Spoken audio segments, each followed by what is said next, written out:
میں ہوں doctor Amjad you Mirza اور آپ دیکھ رہے ہیں Pakistan exposed by doctor Mirza. ناظرین، بات کرتے ہیں کینیڈا کی، جہاں جسٹن ٹروڈو نے پچھلے منڈے کو بھارت پر یہ الزام لگایا کہ جو ایک سکھ کمیونٹی سے تعلق رکھنے والے سو کالڈ خالستان کے لیڈر ہیں، جن کو ہندوستان دہشت گرد قرار دیتا ہے، ہردیپ سنگھ نجر، 18 جون کا جو ان کا قتل ہوا ہے برٹش کولمبیا میں ایک گرودوارے کے سامنے، اس میں انڈیا کا ہاتھ ہے۔ اب میرا اپنا اس کے اوپر ایک تجزیہ ہے، وہ یہ ہے کہ بھارت کے پاس ایسا کوئی انٹیلیجنس اسپیوناج انفراسٹرکچر نہیں ہے جس کے تحت انڈیا دوسرے ملکوں میں جا کر ٹارگیٹڈ اسیسینیشنز کر سکے۔ ان کے پاس ایسا بھی نیٹ ورک نہیں ہے کہ وہ اپنے ہی ملک کے اندر ٹارگیٹڈ اسیسینیشنز کر سکیں۔ اگر ایسا ہوتا تو بہت سارے کشمیری لیڈرز جو بھارت نواز نہیں ہیں بلکہ بھارت میں رہتے ہوئے پاکستان کی ایجنٹی کرتے ہیں، ان کو ٹارگیٹڈ کلنگ کر کے صفحہ ہستی سے مٹانا کوئی مسئلہ نہیں تھا۔ اور اگر بہت پیچھے چلے جائیں تو مقبول بھٹ جو ہے، اس کو بھی گرفتار کر کے جیل میں رکھنا اور پھر اتنے سال جیل میں رکھنے کے بعد پھانسی دینا، اور اس کا ایک ریئیکشن جو ڈیولپ ہوا پاکستان میں اور آزاد کشمیر میں، جو ایک پاکستانی بیانیے کو لے کر، اس سے آسان یہ تھا کہ مقبول بٹ کو کسی روڈ ایکسیڈنٹ میں مار دیا جاتا۔ اسی طرح یاسین ملک ہے، یاسین ملک کو جیل میں رکھ کر جو ہے وہ خواہ مخواہ پاکستان کو ایک جو موقع ملا ہوا ہے کہ وہ ہر جگہ یاسین ملک کو ایک ریولوشنری کے طور پر پریزنٹ کرتے ہیں، ایک آزادی پسند انقلابی کے طور پر پیش کرتے ہیں، حالانکہ سب جانتے ہیں کہ وہ ایک کرمنل اور ایک مرڈرر ہیں۔ لہٰذا اگر انڈیا کے پاس یہ پہلی بات تو پالیسی نہیں ہے کہ آپ نے جو آپ کے اپوزیشن ہے اس کو آپ نے ٹارگیٹڈ کلنگ کرنی ہے۔ ہاں، میں یہ مانتا ہوں کہ جیسے گولڈن ٹیمپل میں اندرا گاندھی نے ملٹری ایکشن کیا یا سیکیورٹی ایکشن کیا، وہ بھارت کر سکتا ہے، کیونکہ وہ ایک مختلف نوعیت کا جو ہے کلین اپ آپریشن ہے۔ واپس آتے ہیں تو ناظرین، یہ جو ہمارے اس علاقے میں، ہمارے خطے میں یہ طاقت کس کے پاس ہے، یہ ہنر کس کے پاس ہے، اور یہ انفراسٹرکچر کس کے پاس ہے؟ اگر آپ کو یاد ہو تو پچھلے سال میں نے کافی ویڈیوز ڈالی تھی جب کریمہ بلوچ کا قتل ہوا تھا، کہ آئی ایس آئی کے پاس ایک ایسا انفراسٹرکچر ہے جس کو ہر ایمبیسی اور ہائی کمیشن جو ہے پاکستان کا، پاکستان سے باہر آبویسلی، وہ ہینڈل کرتا ہے۔ دور نہ جائیں، انڈیا کو ہی لے لیں۔ انڈیا میں جو پاکستان کا ہائی کمیشن ہے، وہاں پہ جو پچھلے ہائی کمشنرز تھے وہ پکڑے گئے کہ وہ کشمیر میں آتنکواد تنظیموں کو پیسے کی بھی سپلائی کر رہے تھے اور انٹیلیجنس کی شیئرنگ بھی کر رہے تھے انڈیا کے بارے میں۔ واپس چلتے ہیں کریمہ بلوچ کی طرف۔ پہلی بات تو یہ ہے کہ اس وقت ٹروڈو کہاں تھے جب کریمہ بلوچ کی اسیسینیشن ہوئی؟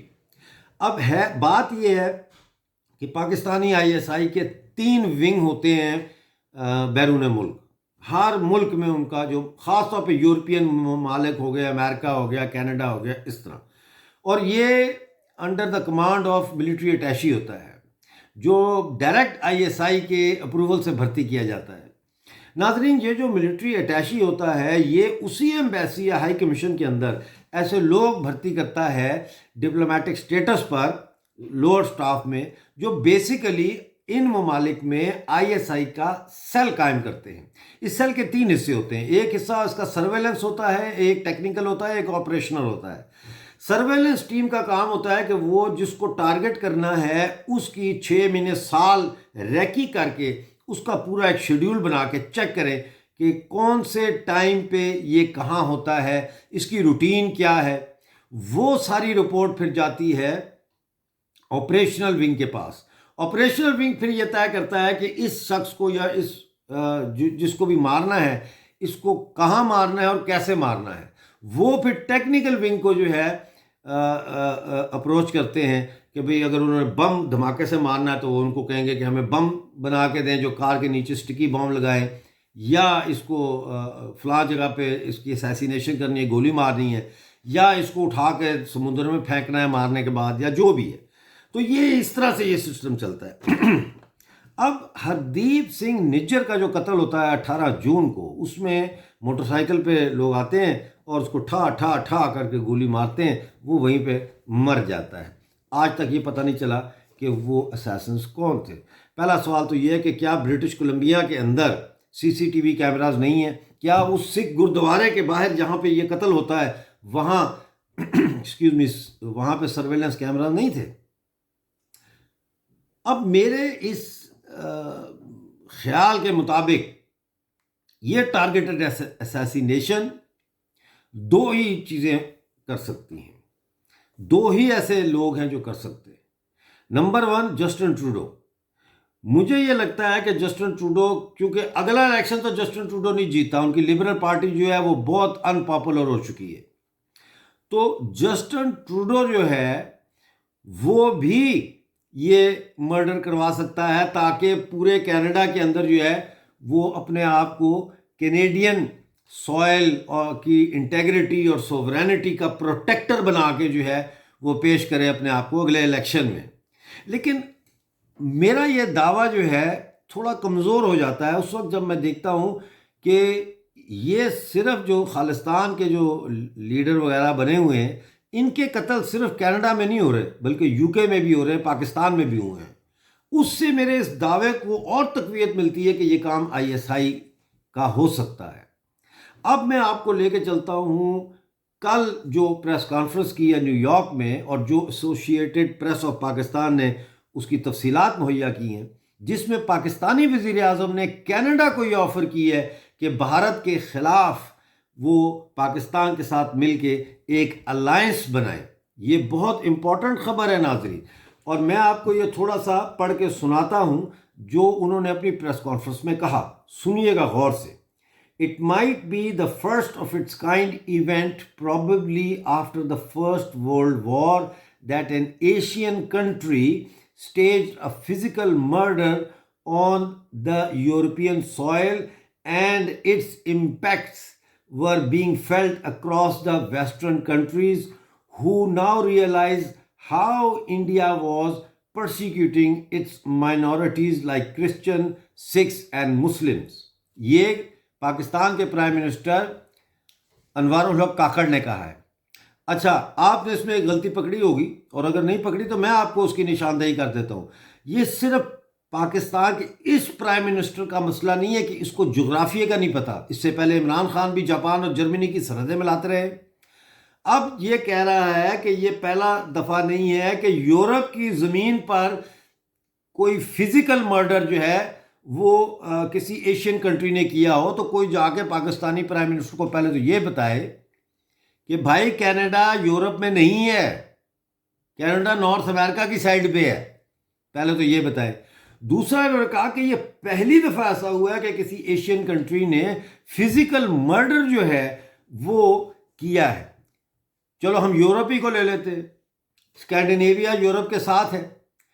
جو سویڈن یا ڈنمارک میں، جو سویڈن میں غالباً جو بلوچ ساجد بلوچ جو جرنلسٹ تھے اور ازائلم لے رہے تھے وہاں، ان کو کس نے قتل کیا؟ کریمہ بلوچ کو ٹورانٹو میں کس نے قتل کیا؟ اس کے علاوہ پاکستان کے اندر بھی آئی ایس آئی نے بہت سارے کشمیریوں کا قتل کیا ہے، جس میں عارف شاہد جو ہے ان کو ان کے گھر کے باہر راولپنڈی میں گولیاں ماری گئیں. پھر ڈاکٹر غلام عباس جو کینیڈین کشمیری تھے، جو اپنے فادر کے فیونرل پر آئے تھے اور کوٹلی، اور ان کو بھی ان کے گھر کے دروازے پر جو ہے وہ گولی ماری گئی. اور بھی بے شمار ایسے واقعات ہیں. لیکن ہم آگے چلتے ہیں. اب پاکستانی پرائم منسٹر کا یہ کہنا کہ، اور یہ سرخی چھپی ہے اور یہ لکھا ہے کہ پاکستان پریمیئر یعنی پاکستان کے وزیر اعظم urges alliance against India. Urges یعنی وہ ارج کر رہا ہے، وہ دعوت دے رہا ہے، وہ اس چیز کو جو ہے وہ زور دے رہا ہے کہ انڈیا کے خلاف الائنس بنایا جائے following Sikh leaders murder in Canada. یعنی سکھ لیڈر کی کینیڈا میں ہتیا کے بعد پاکستانی پرائم منسٹر کینیڈا کو دعوت دے رہا ہے کہ انڈیا کے خلاف ایک الائنس بنایا جائے۔ تو یہ میں آپ کے ساتھ شیئر کرنا چاہ رہا تھا، اور بلی تھیلے سے باہر آ گئی ہے۔ آپ لوگ اپنے نتائج خود نکالیں، لیکن میری زندگی کا جو تجربہ ہے اور جو میں نے آج تک جو اسیسینیشنز کے جو پلاٹس ہیں اسٹڈی کیے ہیں، یا جو طریقہ واردات ہے اس کو میں نے اسٹڈی کیا ہے، تو یہ ایک نہ ایک دن مجھے لگتا ہے کہ یہ بات کھل کے سامنے آئے گی کہ ان سکھ خالستانیوں کے قتل میں دراصل پاکستانی آئی ایس آئی کا ہاتھ ہوگا، کیونکہ پاکستانی آئی ایس آئی اور پاکستان خالستانیوں کا قتل کر کے ہندوستانی پنجاب کے اندر خالستان کی جو ایک مردہ تحریک ہے اس وقت، اس کی کوئی ایسی حالت نہیں ہے، اس میں دوبارہ جان پھونکنا چاہتے ہیں، اور عالمی سطح کے اوپر سکھوں کو جو ہے وہ ہندوستان سے علیحدہ کرنا چاہتے ہیں، ذہنی طور پہ، جذباتی طور پہ۔ اور لیکن وہ یہ بھول رہے ہیں کہ خالستان اگر بنتا ہے تو پاکستان کا پنجاب بھی بیچ میں جائے گا، اور اس کا دارالخلافہ جو ہے وہ نئی دلی نہیں ہوگا بلکہ لاہور ہوگا۔ دیکھتے رہیے Pakistan exposed by doctor Mirza. Share کیجئے، سبسکرائب کیجئے، اس چینل کو جنگل میں آگ کی طرح پھیلا دیں۔ Thank you.